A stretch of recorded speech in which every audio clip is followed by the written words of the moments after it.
کہ وہ کذاب ہیں، وہ جھوٹے لوگ ہیں، اور جھوٹا جو شخص ہے قرآن اس پر لعنت کی بات کرتا ہے، جھوٹ کی اجازت نہیں ہے۔ اور شہادت الزور، جھوٹی گواہی، بہت ہی بڑی لعنتی قسم کی ایک لعنتی عمل ہے، بہت بڑا خطرناک قسم کا گناہ ہے۔ حضور اکرم صلی اللہ علیہ وسلم پر حدیثیں گڑھ گڑھ کر منسوب کی گئیں، اور دوسری صدی میں، بلکہ پہلی صدی کے اواخر سے دوسری صدی میں ایسے بہت سے لوگ تھے جو حدیثیں وضع کرتے تھے، گڑھتے تھے اور پھر نبی کی طرف منسوب کر دیتے تھے، اس کی روایتیں بنا دیتے تھے، سندیں تیار کر دیتے تھے۔ ایسا لگتا ہے کہ اسی طرح کے وقاعین اور کذابین پھر دوبارہ ہمارے معاشرے میں پیدا ہو گئے، جو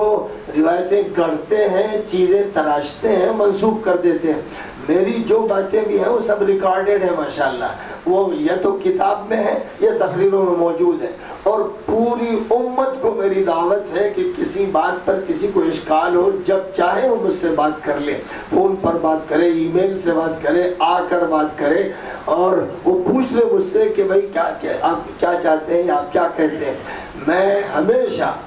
بخاری جب پڑھا رہا تھا تب، اور حجت اللہ البالغہ پڑھاتا ہوں یا حدیث کی کسی کتاب کی شرح کرتا ہوں، تو جو بھی نبی اکرم صلی اللہ علیہ وسلم نے پیشین گوئیاں فرمائی ہیں، جن فتنوں کا تذکرہ فرمایا ہے، جن فرقوں کا تذکرہ فرمایا ہے، جن کا خاص طور پر کتاب الفتن والملاحم میں محدثین نے ذکر کیا ہے، میں انہیں بیان کرتا ہوں اور ہر محدث بیان کرتا ہے۔ تو جب میں ان حدیثوں کے حوالے سے کوئی بات بیان کرتا ہوں، مثلا یہ کہ حضور پاک علیہ الصلوۃ والسلام جب حج سے واپس آ رہے تھے تو غدیر خم پر آپ نے ایک بڑا اجلاس متعین فرمایا، ایک اجلاس منعقد کروایا، اور وہاں پر آپ نے یہ فرمایا تھا کہ اے لوگوں، دو اہم ترین ذمہ داریاں میں تمہارے درمیان چھوڑ کر جا رہا ہوں، دو اہم ترین امانتیں چھوڑ کر جا رہا ہوں، ایک قرآن کتاب اللہ اور ایک میرے اہل بیت۔ یہ آپ نے ارشاد فرمایا تھا، اور محدثین کا اتفاق ہے کہ یہ حدیث مشہور ہے، بلکہ متواتر ہے، متواتر حدیث ہے جس کی صحت میں کسی کو کلام نہیں ہے۔ تو یہ حدیث میں نے پیش کی، اور حضور پاک علیہ الصلوۃ والسلام نے فرمایا من کنت مولا فعلی المولا، میں جس کا مولا ہوں علی اس کے مولا ہے۔ اور حضور نے فرمایا من عاد علی فقد عادانی، جو علی کا دشمن وہ میرا دشمن، اور فرمایا من آذى علی فقد آذانی، جس نے علی کو تکلیف دی اس نے مجھے تکلیف دی، اور فرمایا من سب علی فقد سبنی، جس نے علی کو گالی بکی اس نے مجھے گالی بکی۔ یہ حدیثیں ہیں سب صحیح اور حوالوں کے ساتھ، کتابوں کے حوالوں کے ساتھ، سند کی صحت اور عدم صحت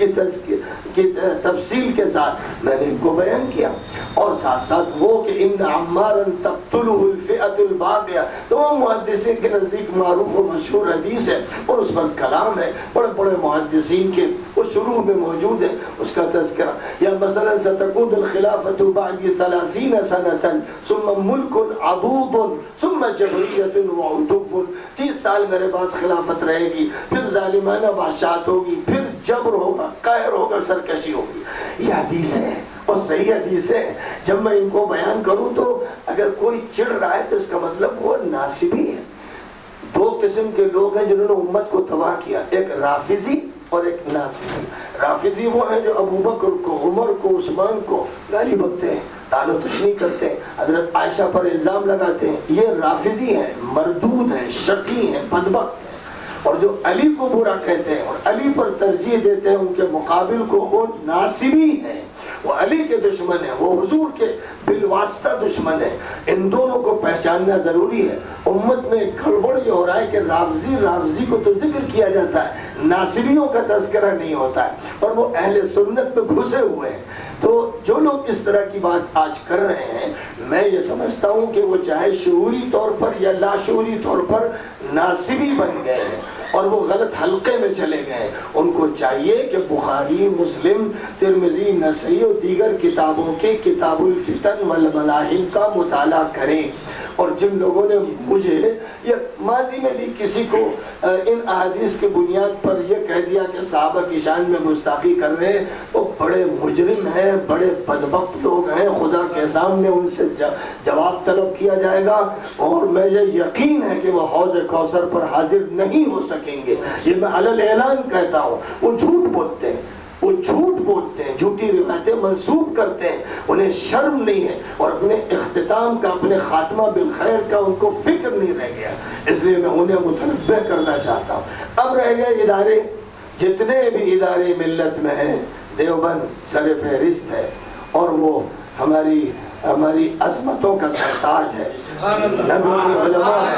ندوۃ العلماء ہے، جس نے علی گڑھ اور دیوبند کو قریب لانے کی کوشش کی ہے، اور ہمارے سلفی اور اہل حدیث حضرات کے ادارے ہیں جنہوں نے کوشش کی ہے کہ شرک کو امت میں چلنے نہ دیں، بدعت کو چلنے نہ دیں۔ ان سب کی مثبت کوششوں پر نظر رکھنی چاہیے۔ جماعت اسلامی نے بڑی خدمات انجام دی ہیں، بڑا لٹریچر تیار کیا ہے۔ الاخوان المسلمون پورے عالم عربی میں سب سے طاقتور نمائندے اسلام کے ہیں، اور وہ اسلام کی جدوجہد مصر میں کر رہے ہیں، شام میں کر رہے ہیں، عراق میں کر رہے ہیں، یمن میں کر رہے ہیں، الجزائر اور لیبیا اور تونس اور سوڈان میں کر رہے ہیں، اور الحمدللہ سب سے زیادہ اسلامی تحریکات میں طاقتور ہیں۔ ہم ان کے ساتھ ہیں، ہمارے بزرگ ان کے ساتھ تھے۔ یہ ساری جماعتیں اسلام کی نمائندہ، اور ان کے علاوہ امریکہ سے آسٹریلیا تک بہت سی جماعتیں ہیں، اور ان تمام جماعتوں میں جو میدان میں کام کر رہے ہیں، سر فہرست تبلیغی جماعت ہے۔ تبلیغی جماعت ہماری حقیقی ترجمانی کرتی ہے۔ اس نے امت میں بیداری پیدا کی، اس نے امت میں عبادات کو زندہ کیا، اس نے امت کو مسجدوں سے جوڑا ہے، اس لیے اس کا توڑ ہمیں گوارا نہیں، دیوبند کا توڑ ہمیں گوارا نہیں، جمعیت کا توڑ ہمیں گوارا نہیں، ہمیں کسی ادارے اور کسی جماعت کا توڑ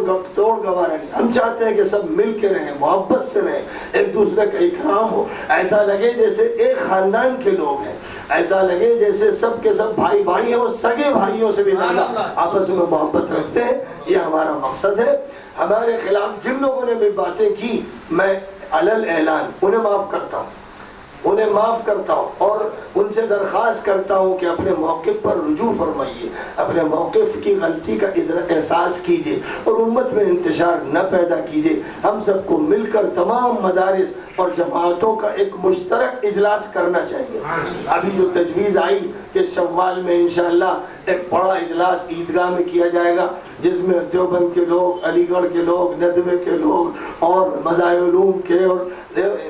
بنگلور کے جتنے ادارے ہیں، اور جمعیت العلماء ہے، ملی کونسل ہے، مجلس مشاورت ہے، یہ سب ہماری تنظیمیں ہیں، ہماری جماعتیں ہیں، اور ان کی ہم قدر کرتے ہیں، ان سے محبت کرتے ہیں اور چاہتے ہیں کہ سب مل جل کر رہیں۔ یہ ہمارا پیام ہے۔ ہر جگہ میں یہ بات کرتا ہوں، اس لیے اس کو توڑ موڑ کر نہیں بیان کرنا چاہیے۔ سبحان اللہ، سبحان اللہ، سبحان اللہ۔